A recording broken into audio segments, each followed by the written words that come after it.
My name is Dave Gauthier. I'm the special effects supervisor, and my involvement in the show is particularly with the practical fires on set, the real fires on set, and with safety with those fires, and how visually they're going to look.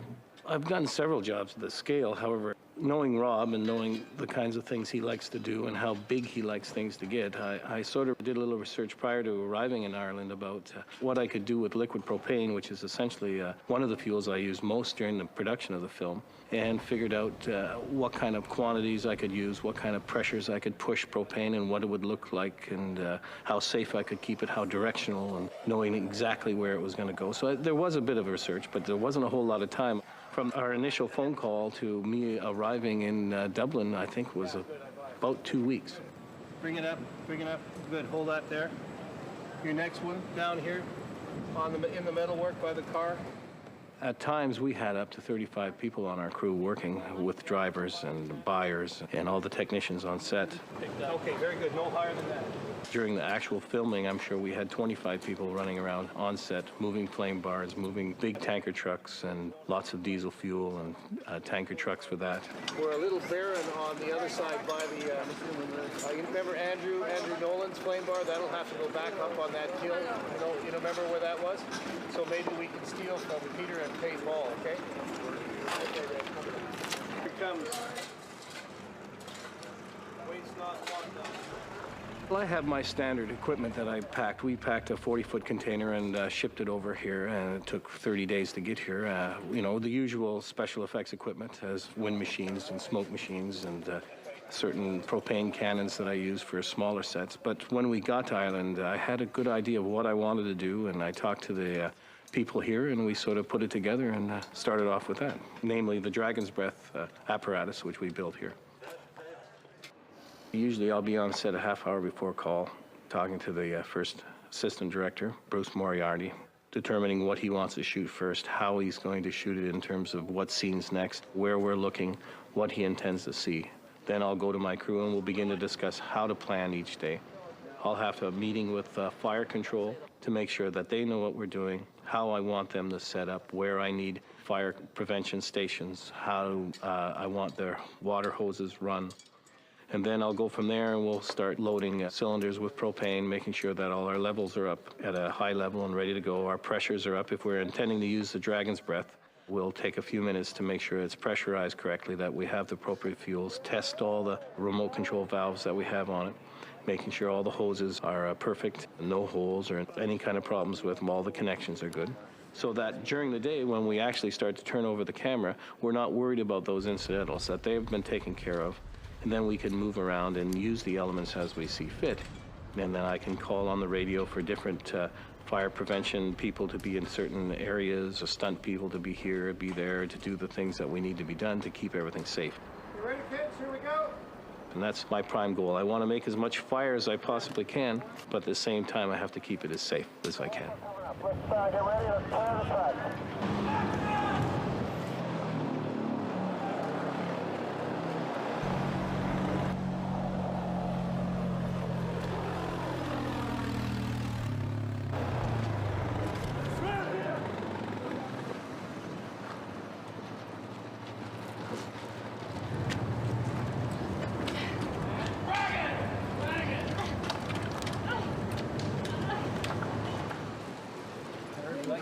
Move it on.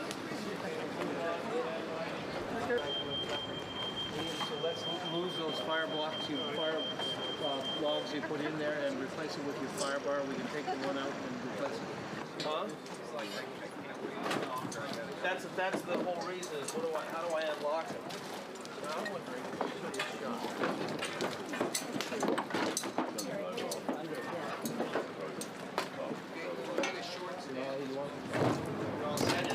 I'm going to have this light effect. After the light effect goes out, then he turns and sees you. Okay, so we'll be able to see the flames? Yeah. As soon as they go down the street? Yeah. Folks, stand by. And action!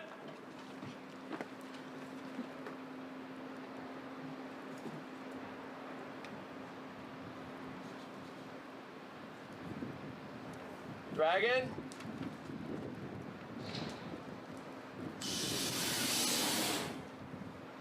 Go! Go!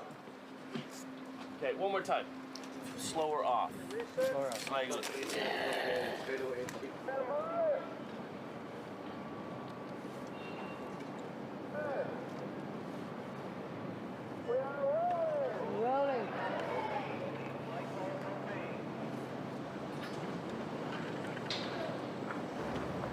and action!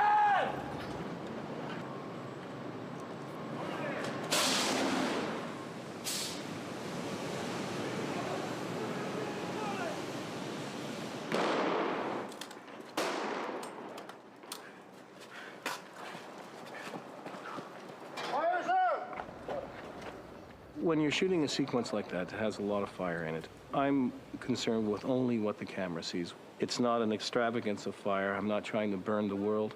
I'm trying to burn what the camera sees. So it's very important to be in tight communication with the director and the DOP and the cameraman to know exactly what their frames are, where they're going, how they're panning. Then when we set that up, we determine how close to the actors or stunt people we can come with the flame. We set up the scene, we'll test it, as we always do. We'll test it ourselves to make sure that there's not too much heat. There couldn't be any flaming debris falling on people that we don't want to have happen, and that the atmosphere level is good, and we go from there. Camera, action! Go!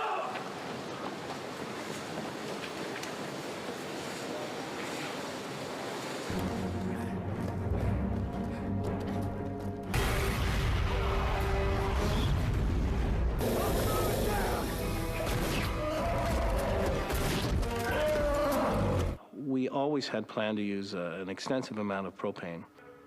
During the filming of that set, we used approximately 8 tons of liquid propane, as well as several thousand gallons of diesel, if you include second unit. We actually burnt diesel fuel on the set in through the Dante machines to create that black smoke look, and the regular smoke machines that we use to give atmosphere.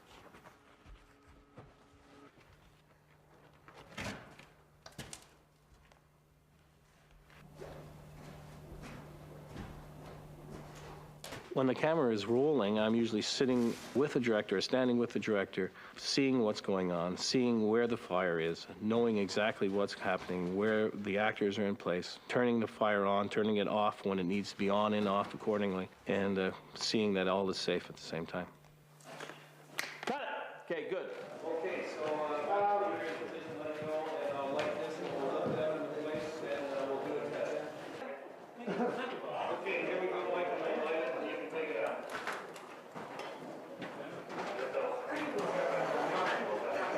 Okay, you're letting Mike take it up to position. You see what happens if Take it up to position.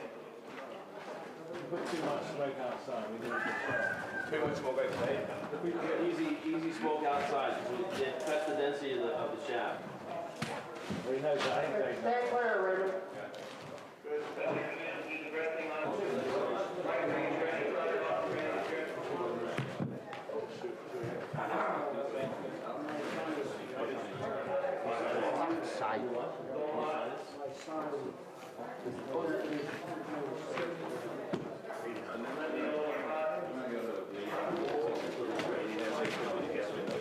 Okay, Bruce.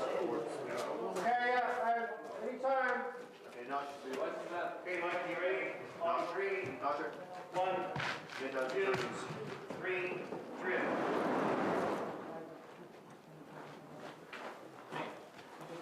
Okay, let's try out just one bigger screen, just so we can see a bigger screen. Donald, stand back.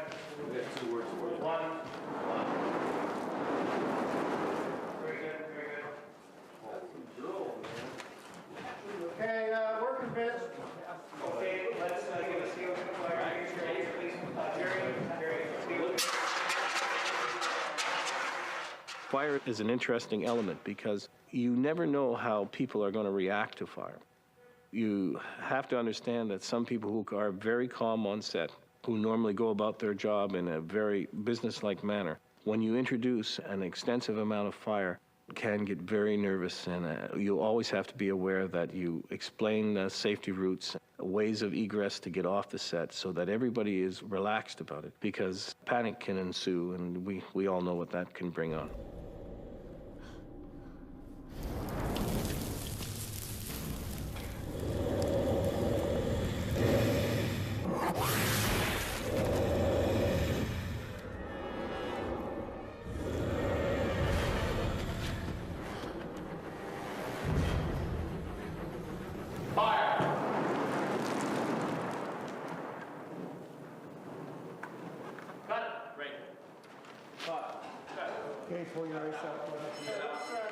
My favorite scene that we shot, a particular shot we did in the quarry, where we had the entire vineyard burning. The farmers were running back to their Jeep. We used the Dragon's Breath apparatus. That was actually the first Dragon's Breath in the picture as well. It was a spectacular shot. I think Rob was very happy with it. And let's light it up. Light the fire, please. Light all fire. Like the donkeys in the propane.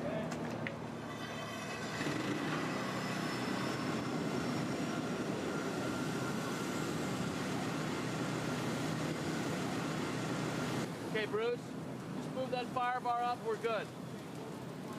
Let's bring up the heights on the flame bars. I'll fire up the flame bars. I'll fire up the flame bars. Let's go! Yeah, roll it! Roll it. Hey. How does it look? Bring it up, one of them's off. And...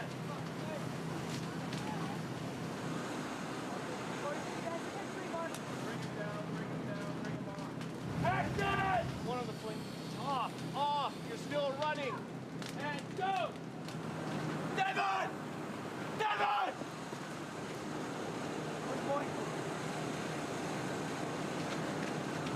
Shot for it, next shot!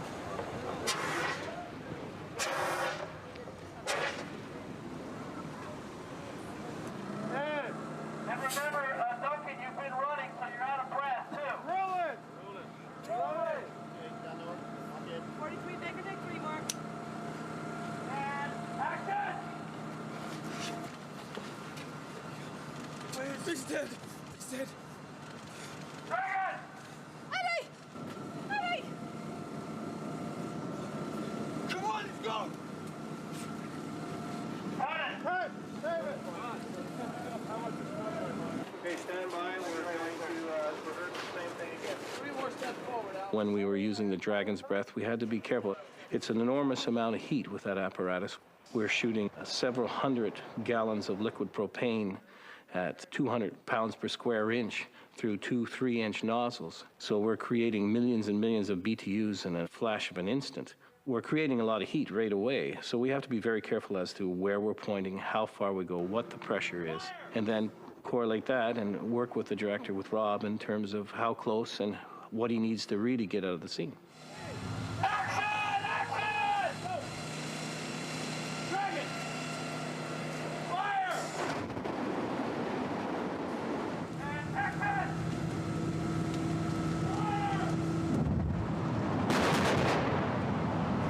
Fire! I'm never so satisfied as to when we cut after a shot like that. And I know the director's happy. And at the same time, everyone's safe.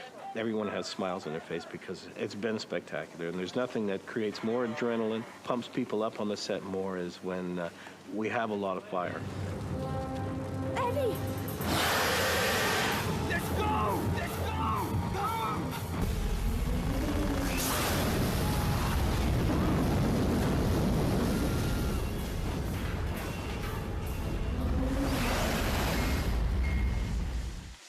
At the end of the day, of course, we have to shut everything down. My first phrase when we hear that it's wrapped, of course, is to make everything safe. And depending on what the scene is and where we are and how much fire we've used during the day, that can take 2 or 3 hours in terms of bleeding propane lines off. If we're going to be at the same location the next day, there's a certain amount that we can leave set up that's safe as long as there's security. And there's also, at the end of the day, if we're moving, there's a tremendous amount of things that have to be moved, prepared, put on trucks, ready to go to the next set. So it can be very long days during shooting days.